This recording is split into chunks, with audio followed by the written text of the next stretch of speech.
So I wanted to make a brief tutorial on Quizlet, how to log in and some of the things that it is capable of. So here's what it looks like right when you get to Quizlet. You'll want to either log in or sign up. And once again, as with a lot of things nowadays, you can just do Google sign up and it kind of saves all your things. Now, if you're new to this program, up here in the corner, you can search for things. So let's say you teach science and you need some terms that have to do with like DNA and RNA.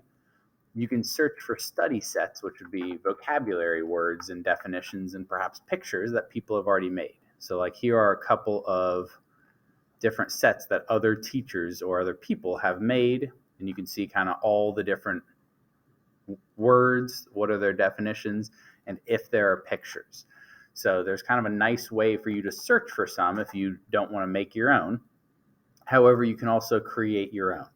So if you're making your own study set, it's honestly fairly straightforward. You title any description you want, you can enter your terms. So let's say DNA, I want to use DNA definition, and it'll give you some of the definitions that other people have used. So you can look, and if you like it, you can click on it. If you want to type your own, you can type your own, and then you can also add some images if you want. If you want to upload your own image, you have to pay for like the premium version, but they often have some decent images that you can use instead of doing your own.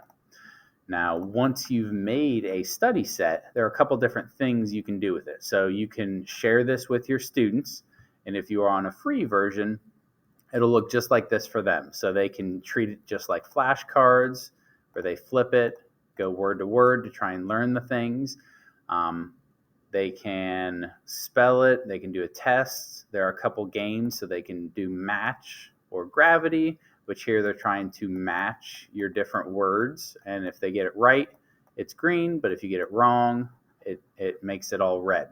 So like included side would be the side between two, well, that's included angle, which I don't see.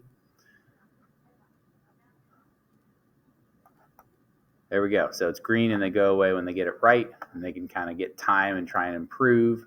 So there's a lot of different ways students can use these to study, and it really helps. So these are all my definitions in there. And then once again, I could add images if I so chose. One thing I like to do in class with this too is if students, the entire class is expected to know this, you can actually play Quizlet Live, which in this, it'll put groups together and you can have them sit in the same group or you can have them kind of stay where they are. But it gives them the words, the definitions will pop up and they kind of have to match. And so it's really a fun game to get them kind of locked into learning this vocabulary. Everything you've seen here is on the free version. I don't pay for the paid version. But if you use the paid version, you do actually have some options to create classes of students and then assign them things, and it'll kind of show you what they've done. So I hope you learned a little bit